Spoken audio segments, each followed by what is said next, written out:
భగత్ సింగ్ 95వ వర్ధంతి సందర్భంగా ఇక్కడ మేమందరము ఆయనకి నివాళులు అర్పించుకోవడానికి వచ్చాము. ప్రజలందరికీ మేము తెలియజేసేది ఒకటే, భగత్ సింగ్ బ్రిటిష్ వారికి మాత్రమే వ్యతిరేకంగా పోరాడలేదు. బ్రిటిష్ వారి విధానాలకి, ప్రజా వ్యతిరేక విధానాలకి, వారి దోపిడీకి, వారి చట్టాలకు వ్యతిరేకంగా పోరాడారు.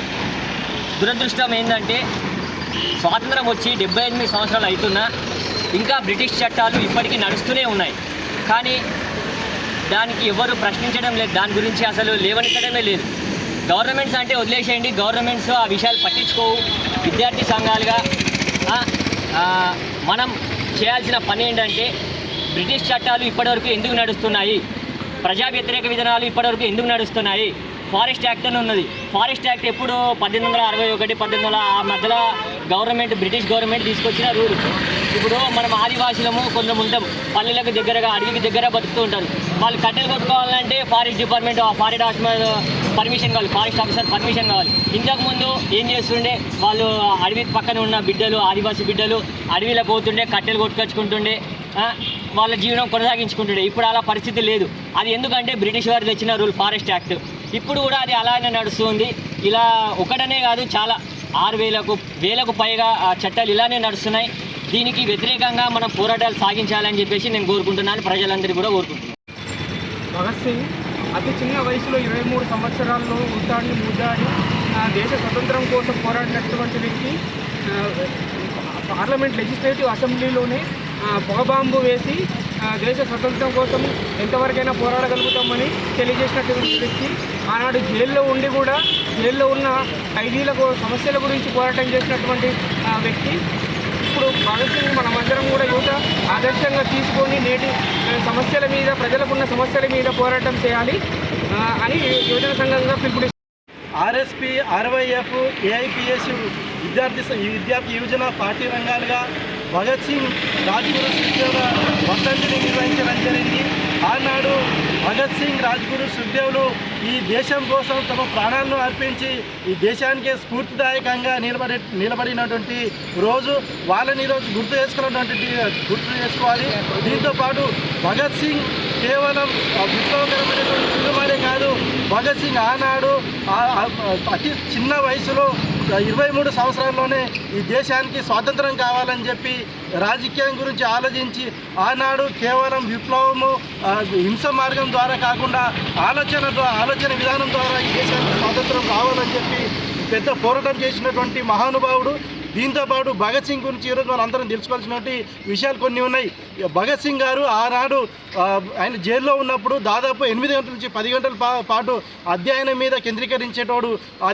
బాగా చదివి ఈ దేశంలో మనకు కావాల్సినటువంటి అవసరం ఏముంది, ఈ దేశంలో కులాలు, మతాలు ఏ విధంగా ఉన్నాయి, ఈ దేశానికి ఎటువంటి స్వాతంత్రం కావాలి అని చెప్పేసి అనేక మహానుభావులు రాసినటువంటి సిద్ధాంతాన్ని చదవడం జరిగింది. జైల్లో ఉండి ఆయన కేవలం తన పోరాటాలే కాకుండా తన తోటి సహచరుల కోసం 116 రోజులు ఆయన నిరాహార దీక్షను చేపట్టడం జరిగింది. జైల్లో ఉన్నటువంటి ఖైదీలకు సమానమైనటువంటి హక్కులు కల్పించాలని చెప్పి ఆనాడు బ్రిటిష్ కాలంలో భారతదేశంలో ఉన్నటువంటి ఖైదీలకు ఒక రకంగా, వాళ్ళు విదేశీ ఖైదీలకు ఒక రకంగా చూసేటువంటి తారతమ్యాల రోజుల్లో అందరికీ సమానమైనటువంటి హక్కులు కల్పించాలని చెప్పేసి నిరాహార దీక్ష చేపట్టినటువంటి మహోన్నతమైనటువంటి వ్యక్తి. దీంతోపాటు కేవలం తుపాకుల ద్వారానే కాదు, మన ఆలోచన ద్వారా ఈ దేశానికి స్వాతంత్రం తీసుకురావాలి, ఈ దేశంలో కులాలు, మతాలు పోవాలి, అందరికీ సమానమైనటువంటి ఆర్థిక స్వేచ్ఛ, సమానత్వం ఉండాలని చెప్పి ఆయన పోరాటం చేసినటువంటి మహానుభావుడు. దీంతోపాటు పార్లమెంటులో ఆయన ఎవరిని కూడా హాని చేయకుండా కేవలం తన నిరసన తెలిపే రకంగా పార్లమెంట్లో బాంబు వేసినటువంటి పరిస్థితి ఉంది. చాలామంది ఆయన టెర్రరిస్ట్గా చిత్రీకరిస్తూ ఉన్నారు. ఆయన ఎవరిని కూడా హాని చేయలేదు. ఆయన ఏదైతే మనకు ఎజెండా ఏదైతే ఉందో ఎజెండాను తెలియజేసే దానికోసం కేవలం పొగ బాంబుని వేసి ఈ దేశంలో అందరికీ స్ఫూర్తిదాయకంగా నిలిచినటువంటి మహోన్నతమైనటువంటి వ్యక్తి.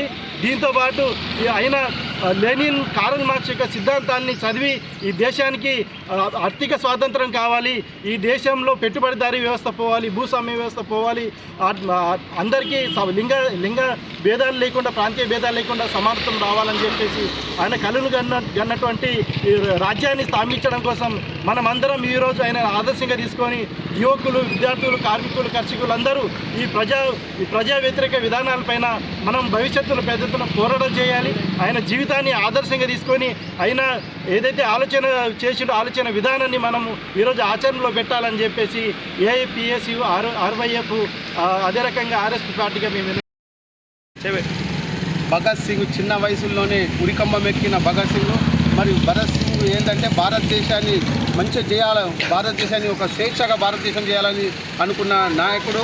మరియు జైల్లో ఉండి కొంతమంది జైల్లోనే పరిమితం కాకుండా జైల్లో అందరికీ అవి కావాలి, ఇవి కావాలని చెప్పి మంచి అధ్యయనం చేసి బుక్కులు గిట్లా చదివిన మహానుభావుడు. మరి చిన్న వయసులోనే మన దేశం కొరకు పోరాడిన భగత్ సింగ్ని మనం అందరం గుర్తు చేసుకోవాలి. ఈరోజు భగత్ సింగ్ జయంతి సందర్భంగా గవర్నమెంట్ హాలిడే ప్రకటించాలంటని ఆర్ఎస్పీ పార్టీగా మేము కోరుతున్నది ఏంటంటే, భగత్ సింగ్ అంత మేధావి, అంత చిన్న వయసులో ఇంత ఇది చేసిందంటే మామూలు వ్యక్తి కాదు. ఈరోజు మనం కోల్పోయినామంటని బాధాకరము. ఎందుకంటే భగత్ సింగ్ని ఇళ్ళ వెళ్ళి అందరూ గుర్తు చేయాలంటని ఆర్ఎస్పీ పార్టీగా కోరుతున్నాం.